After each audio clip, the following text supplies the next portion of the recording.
I knew it. I knew it. I knew it. I knew it. I knew this was going to happen, and now I gotta talk about it. You know, last time I did these videos where I was talking about, you know, the DBS manga doing what it's been doing, I kind of tend to wait a couple days. You know, I want to give you guys a chance to kind of read it and consume it first.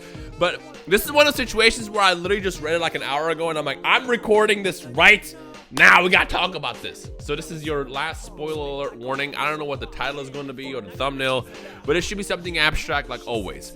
But chapter 78 dropped in Dragon Ball Super, and we gotta talk about what's happening in the chapter because I'm not a fan. This is the crazy part. Usually I always kind of enjoy what's happening in the story and where it's going, and I always try to find out one thing where I'm like, yep, I can still have fun. I can still enjoy this. Remember, I like the moral arc, which I feel like a lot of people did as well, but I feel like it was very, very split. You know, you had the people that absolutely loved it, and then you had the ones that absolutely hated it. It was like weird how this always happens, you know, in a DBS series. It actually happened in the anime as well. I even like the Goku Black arc. I will talk about it. By the way, comment section below, out of everything that happened in the Dragon Ball Super series, what is your favorite and why? And that does include the Broly movie, which, by the way, I watched a clip this morning of the Broly movie using the original Bruce Faulkner music, and that was chef's kiss. I don't care what you say. Bruce Faulkner music had me jumping up and down as a kid. I'm still jumping up. I'm jumping a little up and down as an adult and stumbling over my words. But you know what? The music is fire, and that's all that matters. Anyways, let's talk about chapter 78 because there's a lot to talk about. They did the thing that I was hoping they wouldn't do. They used the Shenron. What was the name? I already forgot his name. I'm gonna forget the names a lot, which is fine. It's whatever. This is like a raw review discussion thing, whatever you want to call it. I wouldn't really call it review because we're not really getting into all the details. We're just kind of reacting to what happened. But they used the Dragon Balls to make Gas even gassier. He became stronger.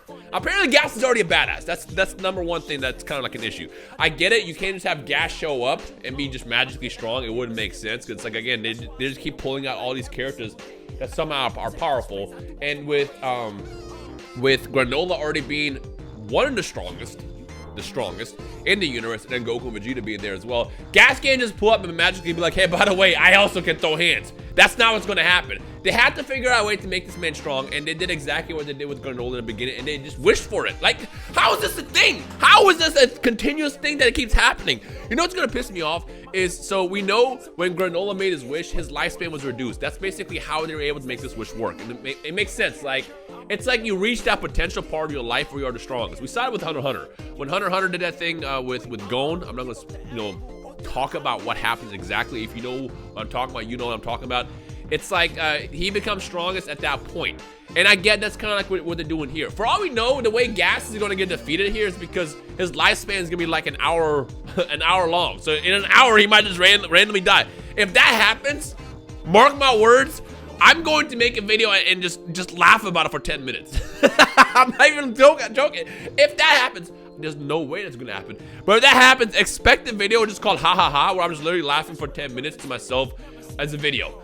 You know what? Now I kind of want that to happen because I feel that'd be a funny bit, but we'll talk about that when we cross that point. But yeah, Gas now is the threat. Gas is the main antagonist here, and now, as I mentioned last time, there's no way that Granolah is a bad guy. It doesn't make any sense. He's just basically blinded by rage, and at some point he's gonna, you know, get told that, hey, by the way, Goku and Vegeta are not the bad guy here.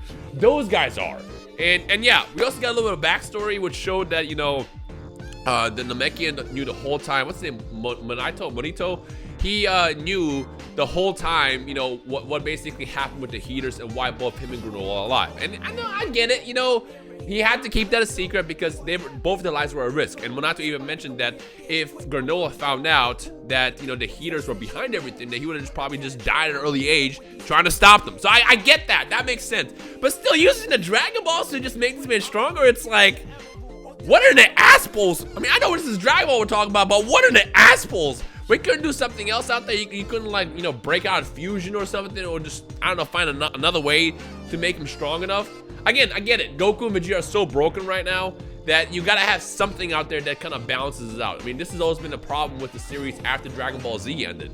You know, even before Super came back, I used to always questions to myself like, man, in the extended universe, after Dragon Ball Z ended, what if somebody shows up that's stronger than Goku and Vegeta? Nah, that would never happen because at this point they're broken. But here we are with Dragon Ball Super, where they literally have the feats of gods and anything can happen. It makes sense that they gotta figure out ways to kind of like keep introducing these threats, you know? Again, this is why I was a big fan of Moro. Moro was this like ancient being thing that had magic, and he was a huge threat, and the way he became powerful makes, you know, sense. And that's why I like that arc so much, on top of all the nostalgic kickbacks to, like, you know, the Frieza saga from back in the day, and just being on Namek. Like, that to me was very cool. That's why I was a big fan of that. But like right now with the Granolah arc, I feel like I'm just reading and just waiting for the next arc to happen. Am I the only one? Comment section below, let me know your thoughts with, you know, everything that's been happening so far. Like, are you a fan? Are you not a fan? Again, I've been reading the comments the last couple of times I did videos like this, and I feel like I'm not the only one in this boat. Like, it's just we're all just kind of waiting for something to happen. And the thing is, I feel there's gonna be more that's gonna happen. You know, I still don't trust the Heeters. You know, I feel like they're gonna do something else that will take us beyond this whole fight with Gas. There's no way that this is the climax of the arc, and we're getting towards the end. I feel like we're probably at the halfway point at this point, which kind of sucks, because every single time I read these chapters every single month, the one thing that they do really well with this is it keeps me wanting to be invested. Like, I'm not a fan of this arc right now, but I'm invested because I want to see where it's going with this. What else is going to happen? You know, on top of that, we saw the introduction of Ultra Ego, which, by the way, my favorite part of the entire chapter was when Goku made fun of Vegeta. It was like, yeah, go, you know, do the ultra stupid face ability, and then Vegeta was like, it's called Ultra Ego. Like, that to me was hilarious. That's probably the best part of the entire arc.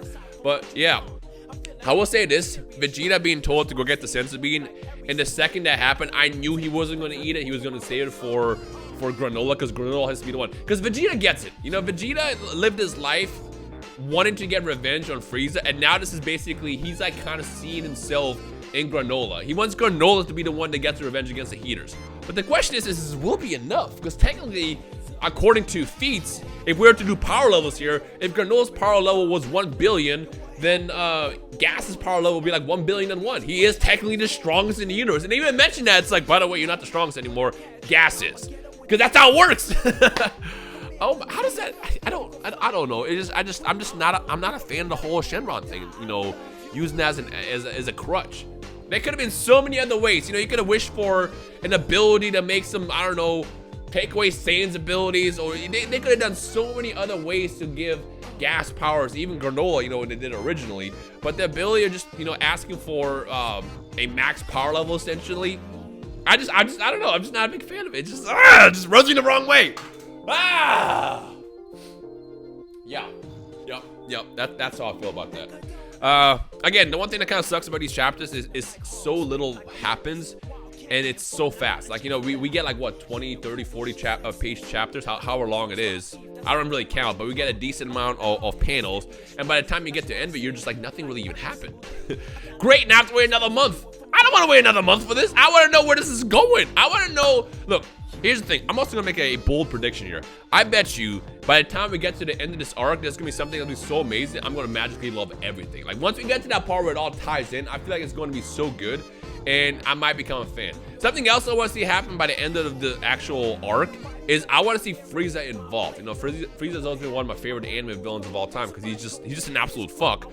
And I want to see him get kind of tossed into this as well, but we're probably not going to. They're just using Frieza's name just for, like, you know, the villain factor. Like, oh yeah, we're doing this all for Frieza. We're probably not going to see Frieza for a long time in the DBS series, unfortunately. And because I feel like it's still weird to me that Frieza's still even alive after DBS Broly. It's like, well, not even after DBS Broly, sorry. The turn of power, like, keeping him alive was a mistake. But he's out there doing who knows what while this is all happening, and it's just like, where is Dragon Ball going is the question that I have right now.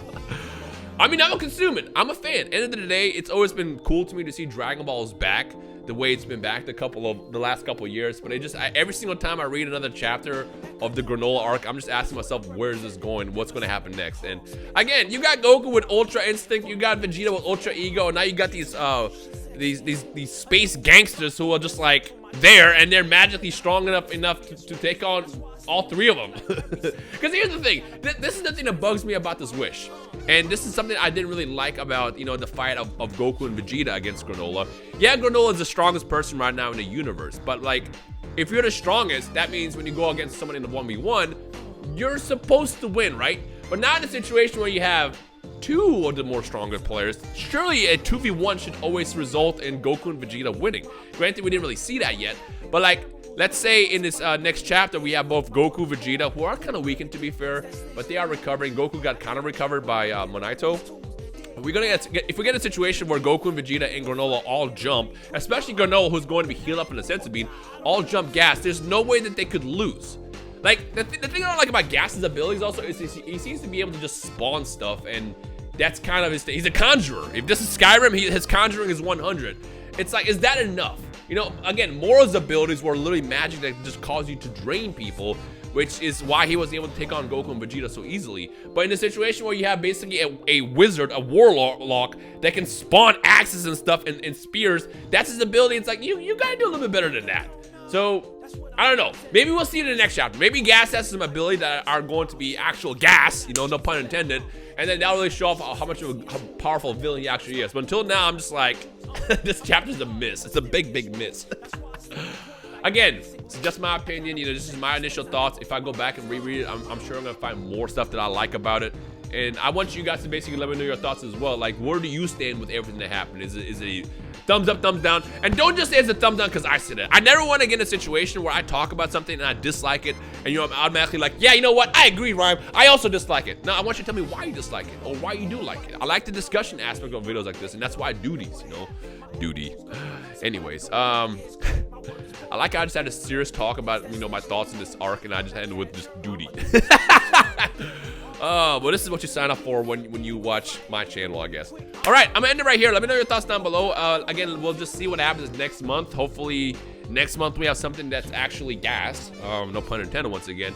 And we really start diving into the part where I start liking this arc. But for now, I'm just so neutral about it. I just wanted to end. I just want to get to the next arc to see what happens. And I feel like they're probably thinking the same thing. In the Dragon Ball room side of things in Japan, they're probably all thinking like, what do we do after Granolah and Gas? Like, where are we gonna go with this? I'm sure they don't even know. But you know what? I'll tell you that whenever we do get to that point, I'm here for it. Because the more Dragon Ball we get, the better.